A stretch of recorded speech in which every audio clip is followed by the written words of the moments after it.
Pemirsa dari X-Reel Namun kita hanya dalam beralih beberapa ke tahun, Nokia, mereka karena terpaksa nama keluar Nokia setelah mulai kehilangan seluruh runtuh. pangsa pasar mereka. Masa kejayaan Mereka produknya terjebak belum dalam hilang, paradigma sayangnya lama tidak dan gagal bertahan beradaptasi lama dan harus cepatnya berakhir dengan perubahan cara yang industri ini. pragmatis. Hai teman-teman, aku Inaya. Di sini aku langsung aja ya ke satu pertanyaan yang mungkin itu sederhana tapi jawabannya itu enggak sesederhana itu loh. Jadi, kenapa ya perusahaan dulu yang berjaya, ternama dan sukses itu sekarang tuh tiba-tiba bisa kalah saing dan hilang dari pasar? Nah, kalau kita pikir-pikir, mereka itu kan punya segalanya kan, dari pengalaman yang baik, teknologi, serta kayak masyarakat tuh banyak yang percaya sama perusahaan tersebut. Aku kasih contoh nih, perusahaan Nokia. Siapa sih yang nggak tahu merek Nokia? Bahkan orang dulu yang punya handphone tuh mereknya pasti Nokia kan. Nah, Nokia itu merek yang terkenal dan nggak punya pesaing loh. Tapi kenapa justru mereka itu sekarang tertinggal? Karena banyak perusahaan yang cepat beradaptasi dengan smartphone. Sama halnya kayak Kodak. Nah, dalam dunia fotografi, Kodak itu sangat dominan dan terkenal. Tapi sekarang mereka itu kalah karena mereka itu tidak siap menghadapi era digital. Nah, yang menariknya, mereka itu bukan tidak mampu, tapi mereka itu terlambat menyadari adanya perubahan. Nah, artinya masalah itu bukan terjadi dari dalam organisasi saja, tetapi bisa jadi terjadi karena dari luar organisasi atau lingkungan eksternal. Jadi pertanyaannya itu, seberapa besar sih pengaruh lingkungan eksternal terhadap keberhasilan organisasi? Dan apa yang terjadi bila organisasi itu gagal beradaptasi? Nah, daripada kita nebak-nebak, mending kita langsung aja ke Tania sebagai host kita hari ini. Wah, pembukaan yang langsung bikin kita mikir ya. Karena kalau kita lihat, Nokia dan Kodak itu kan termasuk perusahaan yang kuat banget dari dalam. Tetapi mereka itu nggak siap menghadapi perubahan di luar. Oke. Halo teman-teman, kenalin nama aku Hiltania Aulia Putri. Kalian bisa panggil aku Tania. Selamat datang di podcast kita hari ini. Di sini kita akan ngobrol santai tapi tetap berbobot tentang desain organisasi. Hari ini kita bakal bahas tentang lingkungan eksternal organisasi yang ternyata punya dampak besar banget loh teman-teman terhadap keberhasilan dari suatu organisasi ataupun perusahaan. Nah, di sini udah ada rekan saya yang akan bantu kita memahami lebih jelas dan juga lebih santai tentunya. Oke, halo Putri, boleh dong sapa dulu teman-temannya. Halo teman-teman, kenalin aku Putri. Di sini aku bakal nemenin Tania ngobrolin hal-hal yang tadi diomongin Tania tadi, yaitu terkait dengan desain organisasi khususnya di lingkungan eksternal. Nah, oke Put, yang udah kita lihat video tadi itu kan pembukaannya yang bikin kita mikir banget sih ya. Karena kalau kita lihat Nokia dan Kodak itu kan termasuk perusahaan yang besar. Mereka tuh bahkan pernah menjadi yang nomor 1. Nah, tapi ternyata tetap aja mereka tuh bisa kalah. Jadi Put, mikir nggak sih? Kadang kita mikir nggak sih, biasanya perusahaan besar itu pastinya aman. Tetapi ternyata nggak juga setelah melihat dari Nokia dan Kodak ini. Nah, menurut kamu, kenapa sih perusahaan sebesar itu bisa kecolongan sama perubahan yang terjadi pada lingkungan ini? Oke, itu pertanyaan yang menarik banget, Tan. Jadi, kalau misalkan kita lihat lebih dalam ya, sebenarnya mereka itu bukan nggak mampu, tapi mereka itu telat buat beradaptasi sama perubahan. Kalau misalkan kita lihat nih ya, perusahaan kayak Nokia, kayak Kodak gitu ya, contohnya Nokia deh. Mereka itu kan lebih fokus pada kekuatannya dalam hal hardware, kayak misalkan tahan banting, terus juga kalau misalkan dijatuhin juga nggak rusak gitu kan, itu kalau Nokia. Dan itu tuh sukses banget dulu kan. Terus juga padahal pasar yang sekarang ini mereka itu udah tertarik ke arah smartphone yang condongnya lebih ke arah software, lebih unggul di software, kayak entah itu sistem operasi, entah itu kameranya. Contohnya tuh kayak iPhone sama Samsung. Nah, jadi di sini kelihatan nih kalau misalkan organisasi kayak Nokia itu yang terlalu nyaman sama kesuksesannya yang dulu, yang yang seringkali kurang peka buat terhadap perubahan, dan akhirnya mereka itu tertinggal. Berarti mereka tuh sebenarnya bukan kalah dari bukan lemahnya tuh dari apa yang mereka keluarin ya, tapi karena kurang cepat membaca situasi yang terjadi pada saat ini. Nah, kalau dikaitkan dengan materi kita yaitu terkait lingkungan eksternal, itu berarti lingkungan eksternal ini memang punya pengaruh besar banget ya terhadap keberlangsungan perusahaan. Betul banget. Jadi lingkungan eksternal itu bisa dibilang sebagai faktor yang nentuin arah organisasi itu sendiri. Karena di luar organisasi itu tuh terjadinya perubahan, baik itu dari segi teknologi, dari segi konsumen, dan dari sampai kondisi ekonomi itu tuh saling berkesinambungan. Nah, kalau misalkan organisasi itu nggak merhatiin itu, mereka tuh bakal kehilangan arah. Kehilangan arah tuh contohnya kayak mereka tuh nggak tahu loh apa yang misi mereka tuh apa gitu loh. Pas yang diinginin pasar tuh kayak gimana gitu loh. Dan mereka tuh juga nggak sadar kalau di luar itu tuh ada pesaing-pesaing yang jauh lebih inovatif gitu untuk bersaing sama mereka. Nah, jadi organisasi itu harus selalu aware dengan lingkungan luar, karena dari situ mereka itu bisa nentuin arah strategi yang tepat itu kayak gimana. Gitu ya, benar sih, benar. Iya sih, apalagi kalau dilihat dari kasusnya ya teman-teman, dua-duanya itu kenanya di teknologinya, Iya, benar benar. kan? Kayak kalau Nokia itu kan telat di smartphone-nya, sedangkan kalau Kodak itu kalah di bagian digitalisasinya. Berarti secara nggak langsung teknologi ini bisa jadi peluang dan juga penghambat atau ancaman besar bagi perusahaan. Ya benar, kalau misalkan kita lihat ya Tan, kalau misalkan diperumpamain, teknologi itu kayak pisau bermata dua.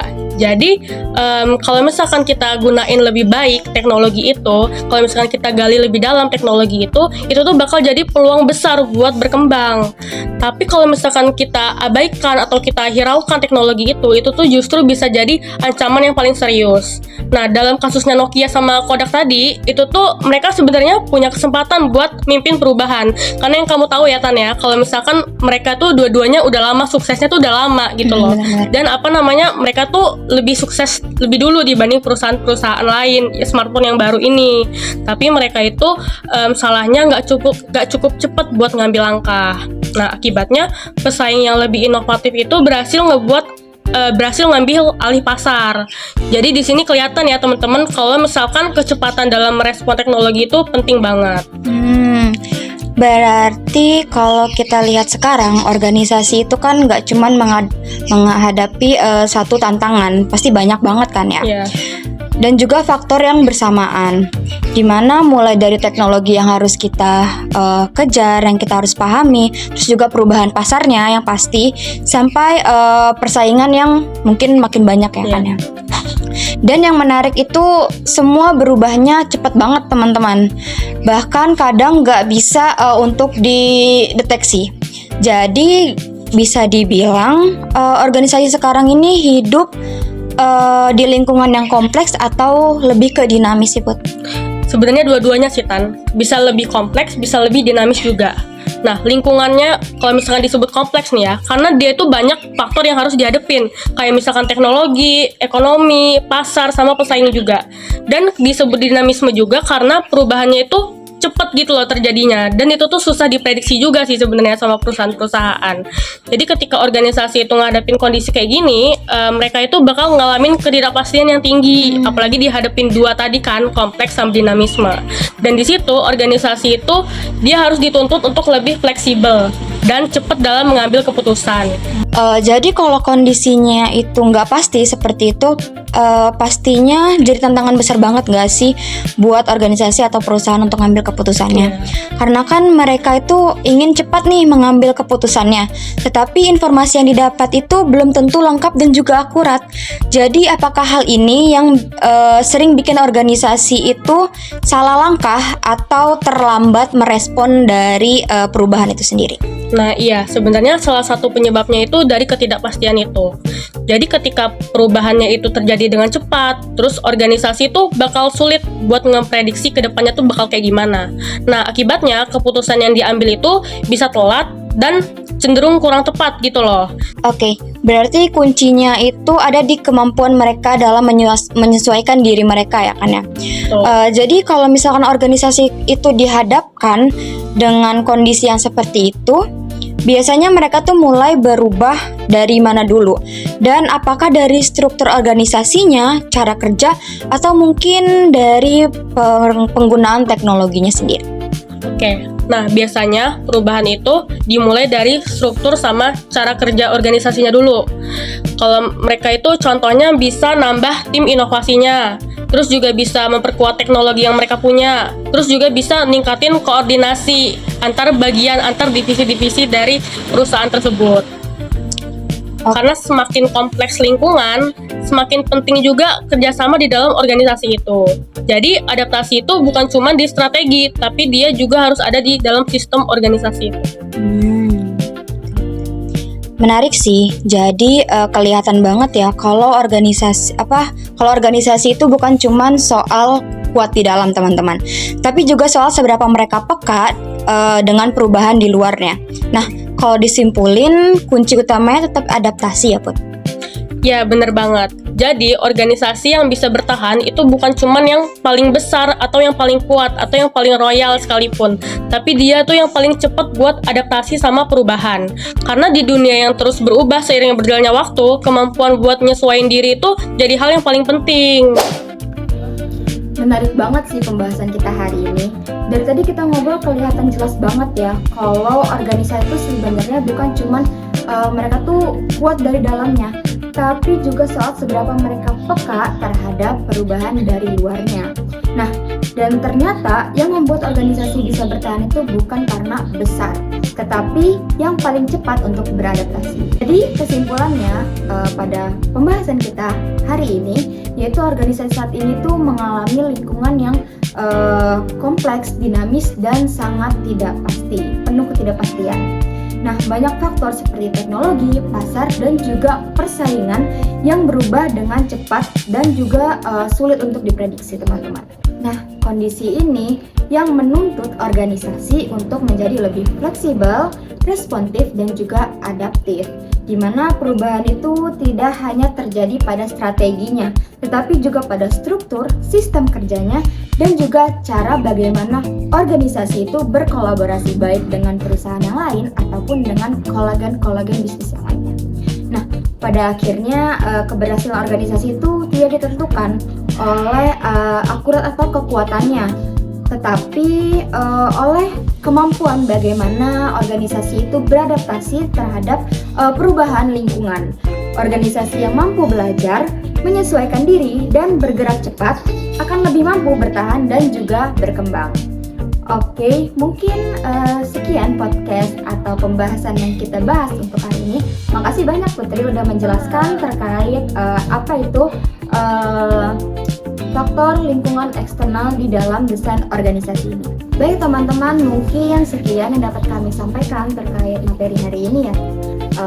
Aku Tania pamit undur diri. Aku Putri pamit undur diri juga. Sekian podcast kita hari ini. Bye-bye. Bye-bye. Wait. Kuning meja anjay.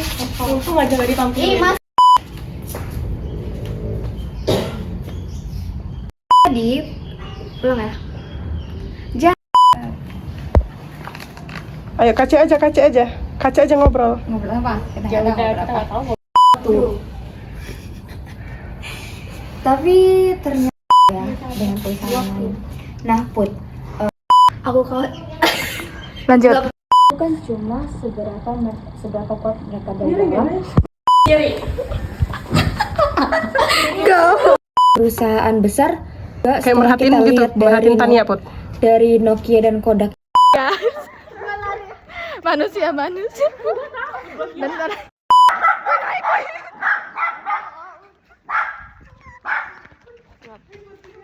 Bisa ya bukanya. Kondisi yang seperti ini. Saya Tania, pamit undur diri. Sebut lagi tadi. Yang dapat kami sampaikan terkait